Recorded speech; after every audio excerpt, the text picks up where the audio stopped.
Hi everybody, I'm Bree the Plant Lady, and we are on day 5 of our IPPS International Tour. Today we are at the beautiful Lewis Ginter Botanical Garden here in Richmond, Virginia. I've unfortunately missed a couple of days of making videos because we've had some things pop up with food allergies and stitches and, well, other general health ailments that as a committee member, it's been my responsibility to take care of. So I do hope that you'll enjoy this video that features a few scenes that I was able to capture over the course of the last few days as I was intermittently available. And hopefully I'll be more present for the rest of the trip.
Lewis Ginter is an absolutely fabulous public garden. They do a really cool Christmas display. They're in the midst of planting bulbs right now.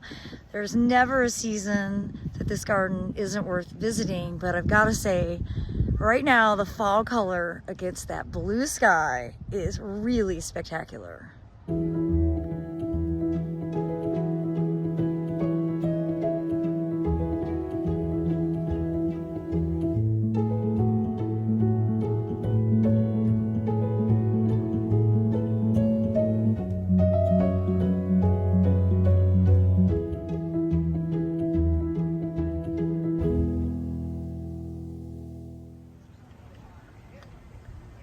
As you can see, the Japanese maples are really starting to color up.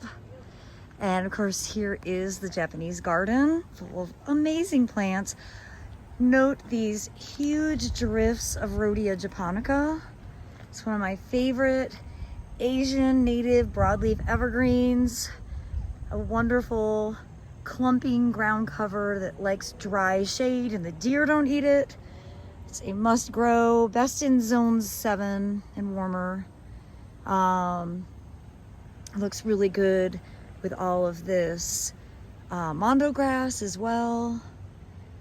And they have a really incredible collection of Asian native plants, including conifers, deciduous trees, broadleaf evergreens.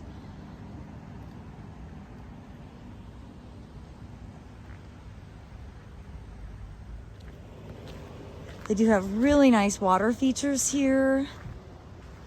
Really peaceful spot to sit in the shade. Of course, it's camellia season, so lots of camellia sasanquas are starting to bloom and a few early japonicas. I don't see a label, but this one certainly is beautiful. And Richmond's a little north, obviously, of where I live, so they have some better success with some of the conifers that don't love the southeast. Of course, don't get me wrong, Richmond is plenty hot and humid in the summertime. You can see this Acer japonicum looking really good. This is the full moon maple. And japonicum, it's a different species than Acer palmatum, which is the normal Japanese maple. It usually has wider leaves. And of course you can see those outer branches are really starting to color up. I bet next week at this time, the fall color will be incredible. This is a pretty cool understory planting. So you've got the Chinese juniper, Juniperus chinensis, that are like tree formed and limbed up. And you've got Hydrangea serrata, I believe. Yes, Hydrangea serrata, blue bunny, all underneath. And then look, tucked up in there is Camellia sasanqua marumagata. Really beautiful. I think this combo is outstanding.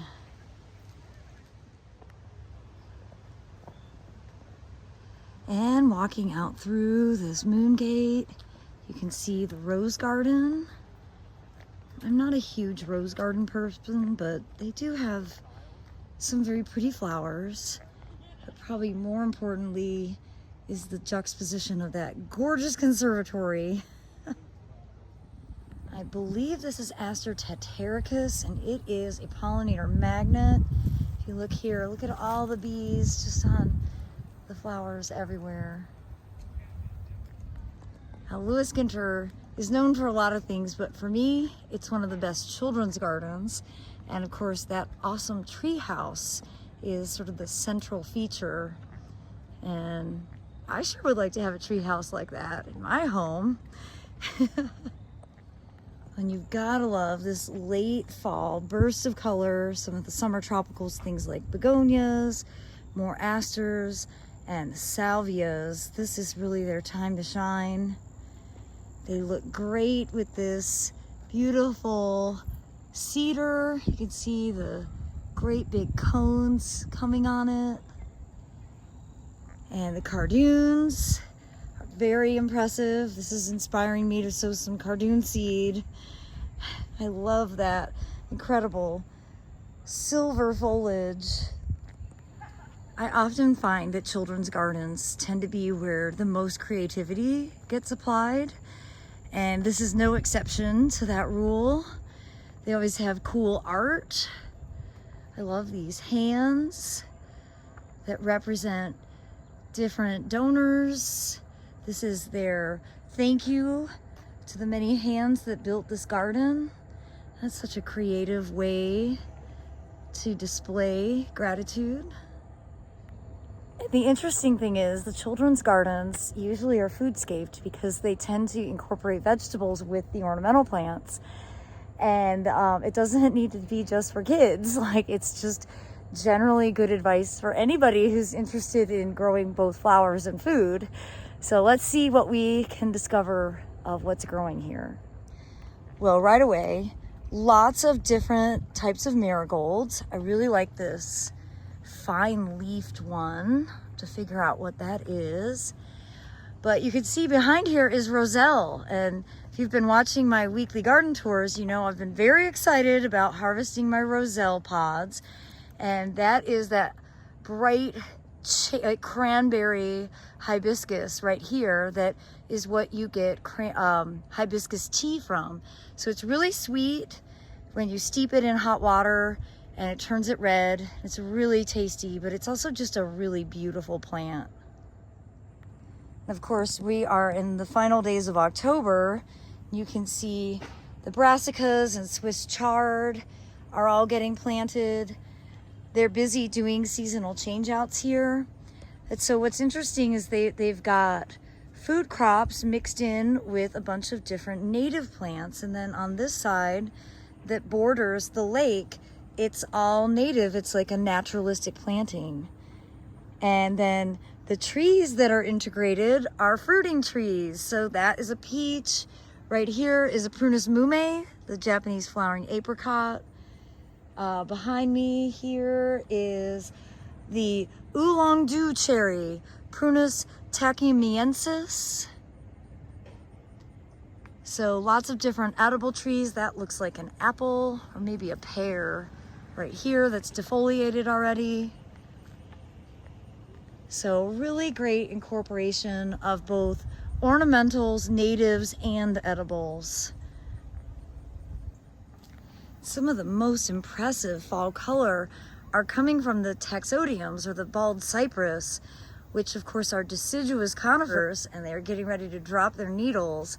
And right now they're in their beautiful kind of orange bronzy coloration. One of the other things that really make public gardens such a great resource other educational signs. And so this gives people some idea of how they can contribute to improving the water supply here in Richmond.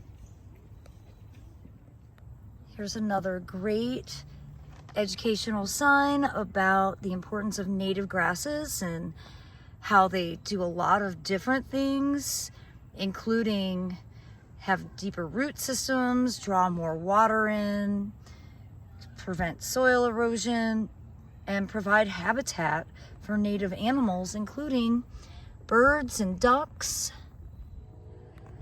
So I'll definitely say that not every native garden that I've visited fills me with inspiration, but this one does. It's exceptionally beautiful, it's well maintained, it's natural, but it doesn't look like it just happened by accident. And those are all my goals for what I'm doing at the Carolina Garden House. So I'm definitely gonna have to plan to come and visit at different seasons so I can continue to get more inspiration and basically glean ideas and plant selections from what they're doing here at Lewis Ginter. Now in a not so native section, we've got some really interesting conifers, Thuiopsis here. This looks like Cunninghamia. Yep, it's thorny. And of course we've got Encore azaleas that are blooming now in the fall, which is always exciting to see. You can see here in Richmond, they get a little bit of pinking on their Hydrangea paniculata blooms. Not much, not quite like the north, but of course, you know, in North Carolina, they basically all just brown out. They're still pretty, no matter what color they are. And this is actually a section of the garden I've not been on. It's a large garden, it's 50 acres, and it's hard to see all of that in a short period of time. But it's really exciting to see. They have more space for expansion. And it looks like they're doing a big Asclepias planting here, of course, to help serve the monarch population. And what you're seeing up on that hillside that's bright red is rhuce or sumac. And this is really its time to shine. It's pretty spectacular in the fall. It gets so red and beautiful. Well, everyone, our time in the garden is quickly coming to an end. I can hear the bus, and we are headed off to the next destination. So my respite in the garden is going to come to a conclusion, but I do hope you've enjoyed this tour. Hope you'll plan to visit Lewis Ginter if you're ever in the Richmond, Virginia area. And as always, I look forward to sharing more inspiring garden tours with you. Thanks so much for watching.